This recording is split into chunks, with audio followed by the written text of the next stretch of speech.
ഹരേ കൃഷ്ണ. കൃഷ്ണം വന്ദേ ജഗദ്ഗുരും. എല്ലാവർക്കും നമസ്കാരം. ഗുരുകുലം യൂട്യൂബ് ചാനലിൻ്റെ പുതിയൊരു വീഡിയോയിലേക്ക് എല്ലാവർക്കും സ്വാഗതം. അപ്പോൾ നമുക്കിന്ന് മഹാഭാരത കഥകളിലൊക്കെ പറയുന്ന സ്യമന്തകം എന്നു പേരുള്ള തിളങ്ങുന്ന ഒരു രത്നത്തിൻ്റെ കഥ കേട്ടാലോ? സ്യമന്തകരത്നം സൂര്യഭഗവാന്റെ കയ്യിലുണ്ടായിരുന്നതാണ്.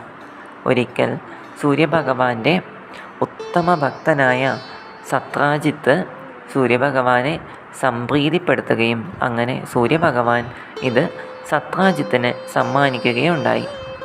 അങ്ങനെ സത്രാജിത്ത് എപ്പോഴും തൻ്റെ മാറിൽ ഒരു മാലയാക്കിയിട്ട് ഈ രത്നം അണിഞ്ഞുകൊണ്ടായിരുന്നു നടപ്പ്.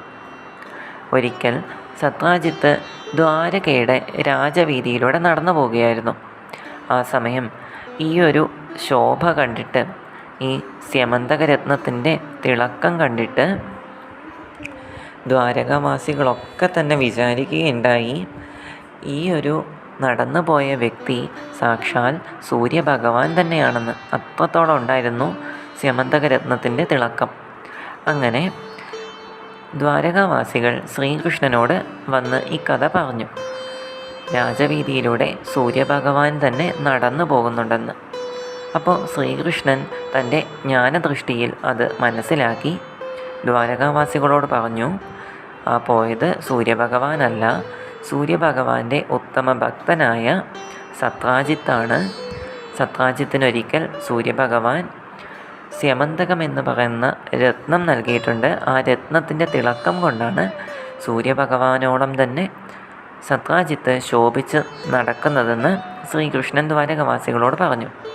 അപ്പോൾ ഈ ഒരു രത്നത്തിൻ്റെ മഹത്വം കേട്ടപ്പോൾ ഉഗ്രസേന മഹാരാജാവിന് ഒരാഗ്രഹം, ആ ഒരു രത്നം തനിക്ക് വേണമെന്ന്. അപ്പോൾ സ്വന്തം പിതാമഹനല്ലേ ശ്രീകൃഷ്ണൻ സത്രാജിത്തിനോട് പോയിട്ട് അപേക്ഷിച്ചു, തനിക്ക് ആ രത്നം നൽകാമോ എന്ന്. പക്ഷേ സത്രാജിത്ത് ശ്രീകൃഷ്ണന് നൽകിയില്ല. യഥാർത്ഥത്തിൽ ശ്രീകൃഷ്ണൻ ദ്വാരകയുടെ രാജാവാണ്. ഒരു രാജാവിന് ഒരു പ്രജയുടെ അടുത്ത് പോയിട്ടത് സ്വന്തം ഇഷ്ടപ്രകാരം എടുക്കാവുന്നതേ ഉള്ളൂ. പക്ഷേ ശ്രീകൃഷ്ണൻ അങ്ങനെയൊന്നും ചെയ്തില്ല. ശ്രീകൃഷ്ണന് രാജമര്യാദകളൊക്കെ പാലിക്കുന്ന ഒരു ഉത്തമനായ രാജാവായിരുന്നു. അപ്പോൾ ശ്രീകൃഷ്ണൻ സത്രാജിത്തിനോട് ചോദിച്ചപ്പോൾ സത്രാജിത്ത് പറഞ്ഞു, ഞാൻ ഒരിക്കലും ഇത് തരില്ല, കാരണം ഇതെനിക്ക് സൂര്യഭഗവാൻ സ്വയം തന്നതാണെന്ന് പറഞ്ഞു.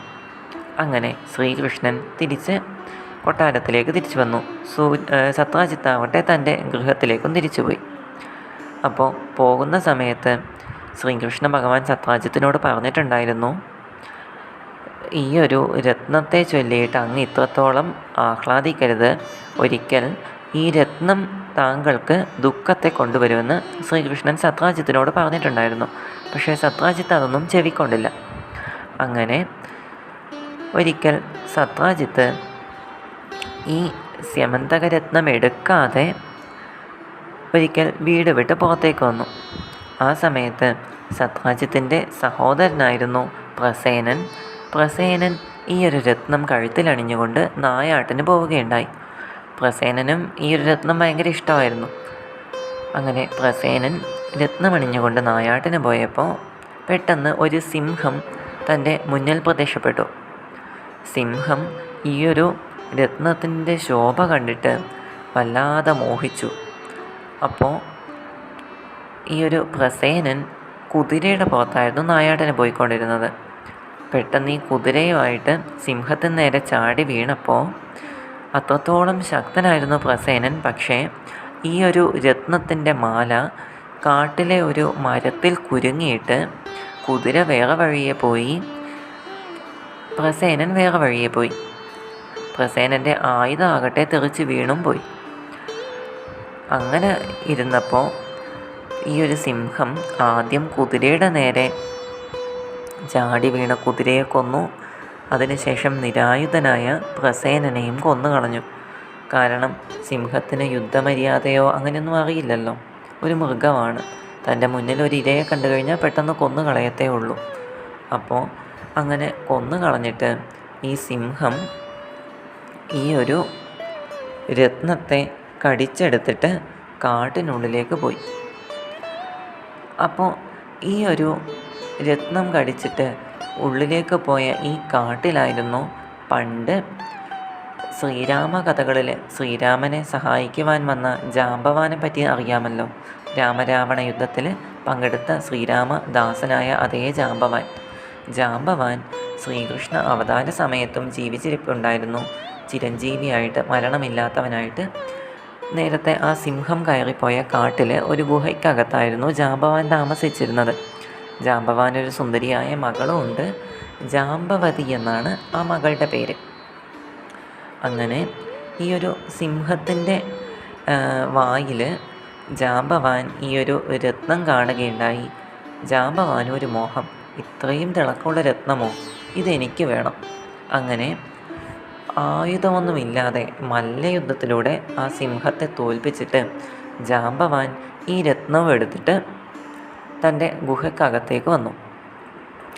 ഇതേ സമയം നേരത്തെ നമ്മൾ പറഞ്ഞ സത്രാജിത്ത് ഉണ്ടല്ലോ, സൂര്യഭഗവാന്റെ ഉത്തമ ഭക്തനായ സത്രാജിത്ത് തൻ്റെ രത്നം കാണാതെ, അതുപോലെ തൻ്റെ സഹോദരനായ പ്രസേനനെയും കാണാതെ എല്ലാ സ്ഥലങ്ങളിലും സഞ്ചരിക്കുകയായിരുന്നു.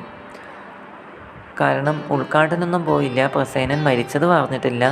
ഈ രത്നം സിംഹം കൈക്കലാക്കി ഒടുവിൽ ജാമ്പവാൻ്റെ കയ്യിലെത്തി എന്നുള്ള കാര്യമൊന്നും സത്രാജിത്ത് അറിഞ്ഞില്ല. സത്രാജിത്തിന് ഒരു കാര്യമേ അറിയുള്ളൂ, ശ്രീകൃഷ്ണ ഭഗവാൻ ഈ രത്നം മോഹിച്ചിട്ടുണ്ട്, ശ്രീകൃഷ്ണ ഭഗവാൻ ഈ രത്നത്തെ വന്ന് ചോദിച്ചിട്ടുണ്ട്, അതുകൊണ്ട് ശ്രീകൃഷ്ണൻ രത്നം അടിച്ചു മാറ്റി കൊണ്ടുപോയി എന്ന് സത്രാജിത്ത് വിശ്വസിക്കുകയും അവിടെയുള്ള എല്ലാവരോടും ഇത് പ്രചരിപ്പിച്ച് നടക്കുകയും ചെയ്തു. അപ്പോൾ ഈയൊരു കള്ളപ്രചരണം മാറ്റണമല്ലോ.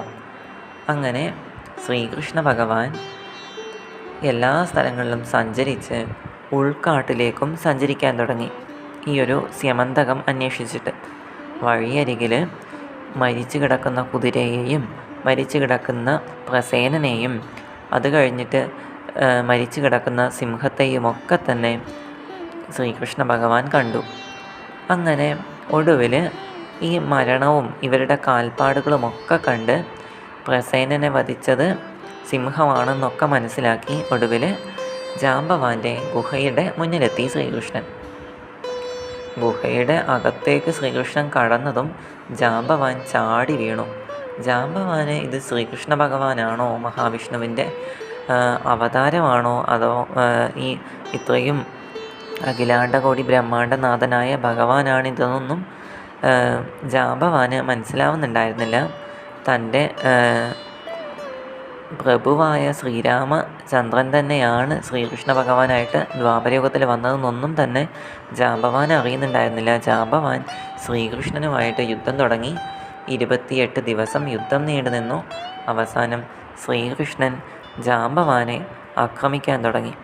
വലിയ ഹിമാലയം തൻ്റെ ദേഹത്തേക്ക് പതിക്കുന്നത് പോലെയായിരുന്നു ജാമ്പവാന് ശ്രീകൃഷ്ണൻ നൽകിയ ഓരോ അടിയും തോന്നിയത്. അങ്ങനെ ഒടുവിൽ ജാമ്പവാന് മനസ്സിലായി, ഇത് ശ്രീരാമചന്ദ്ര പ്രഭു തന്നെയാണ്, ശ്രീകൃഷ്ണ ഭഗവാൻ തന്നെയാണ് ഇത് എന്ന്, ദ്വാപരയുഗത്തിൻ്റെ മൂർത്തിയാണ് എന്ന് ജാമ്പവാന് മനസ്സിലായി. ഒടുവിൽ ജാമ്പവാൻ ഈ ഒരു സ്യമന്തകരത്നത്തെ ശ്രീകൃഷ്ണ ഭഗവാന് നൽകി. ഒപ്പം ജാമ്പവാൻ ഒരു അപേക്ഷയും നൽകി. എന്താണെന്ന് വെച്ച് കഴിഞ്ഞാൽ തൻ്റെ മകളായ ജാമ്പവതിയെ അങ്ങ് വിവാഹം കഴിക്കണം. ബ്രഹ്മാവിൻ്റെ അനുഗ്രഹത്താൽ ജാമ്പവതി അതീവ സുന്ദരിയാണ്, അതുകൊണ്ട് ജാമ്പവതിയെ അങ്ങ് ഭാര്യയായി സ്വീകരിക്കണമെന്ന് ജാമ്പവാൻ ആഗ്രഹിച്ചു. ജാമ്പവാൻ്റെ ആഗ്രഹപ്രകാരം ജാമ്പവതിയെ ഭാര്യയായിട്ട് സ്വീകരിക്കുകയും ചെയ്തു ശ്രീകൃഷ്ണൻ. അങ്ങനെ സ്യമന്തകരത്നത്തോടും കൂടെ ജാമ്പവതിയോടും കൂടെ ശ്രീകൃഷ്ണ ഭഗവാൻ ദ്വാരകയിലേക്ക് തിരിച്ചെത്തി. ദ്വാരകയിലെത്തിയിട്ട് ഈ ഒരു രത്നത്തിൻ്റെ യഥാർത്ഥ അവകാശി നമ്മൾ നേരത്തെ പറഞ്ഞ സത്രാജിത്താണല്ലോ. അങ്ങനെ സത്രാജിത്തിന് ഈ ഒരു രത്നം നൽകവേ സത്രാജിത്ത് പറഞ്ഞു, ഈ രത്നമാണ് അങ്ങ് പറഞ്ഞതുപോലെ എനിക്ക് ദുഃഖം ഉണ്ടാക്കിയത്, അതുകൊണ്ട് ഈ രത്നം എനിക്ക് വേണ്ട, ഇത് അങ്ങേക്ക് അവകാശപ്പെട്ടതാണ്, അങ്ങാണ് ഇത് തിരിച്ചു നേടിയത്, അതുകൊണ്ട് അങ്ങ് തന്നെ ഈ ഒരു രത്നം സ്വീകരിക്കണം, എനിക്ക് ഇനി ഈ രത്നത്തിൻ്റെ ആവശ്യം ഇല്ല. മാത്രമല്ല എൻ്റെ പുത്രിയായ സത്യഭാമയെ അങ്ങ് ഭാര്യയായി സ്വീകരിക്കണമെന്ന് സത്രാജിത്ത് പറഞ്ഞു. അപ്പോൾ ശ്രീകൃഷ്ണ ഭഗവാൻ പറഞ്ഞു, ഈ രത്നത്തിൻ്റെ ആവശ്യം എനിക്കില്ല. പക്ഷേ സത്യഭാമയെ ഞാൻ വിവാഹം കഴിക്കാം. കാരണം കാലങ്ങളായി എൻ്റെ ഭാര്യയാവാൻ വേണ്ടി വ്രതമെടുത്തിരിക്കുന്നവളാണ് സത്യഭാമ. അതുകൊണ്ട് ഞാൻ സത്യഭാമയെ സ്വീകരിക്കാമെന്ന് പറഞ്ഞ് ശ്രീകൃഷ്ണ ഭഗവാൻ സത്യഭാമയെയും സ്വീകരിച്ചു. ഇതാണ് നമ്മുടെ സ്യമന്തക രത്നത്തിൻ്റെ കഥ. ഇന്നത്തെ കഥ എല്ലാവർക്കും മനസ്സിലായി എന്ന് വിശ്വസിക്കുന്നു. മറ്റൊരു കഥയുമായി മറ്റൊരു വീഡിയോയിൽ വരാം. അതുവരെ എല്ലാവർക്കും നന്ദി, നമസ്കാരം.